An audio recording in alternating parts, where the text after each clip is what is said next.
கும்பமேளாவில் கூட்ட நெரிசல் தொடர்பான மனுவை விசாரிக்க உச்சநீதிமன்றம் மறுப்பு தெரிவித்துள்ளது.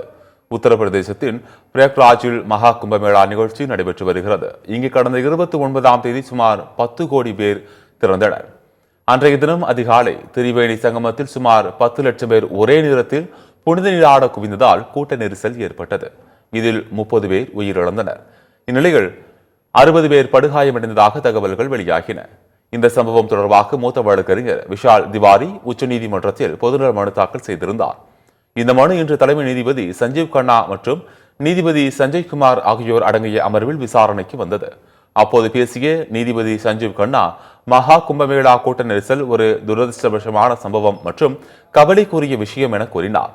மேலும் இந்த விவகாரம் தொடர்பாக அலகாபாத் நீதிமன்றத்தில் ஏற்கனவே மனு தாக்கல் செய்யப்பட்டுள்ளதாகவும் தற்போதைய மனுவை சுப்ரீம் கோர்ட் விசாரிக்க கூடாது என கூறினார். இந்த விவகாரம் தொடர்பாக மனுதாரர் விஷால் திவாரி அலகாபாத் நீதிமன்றத்தை நாட வேண்டும் எனவும் நீதிபதி சஞ்சீவ் கண்ணா தெரிவித்தார்.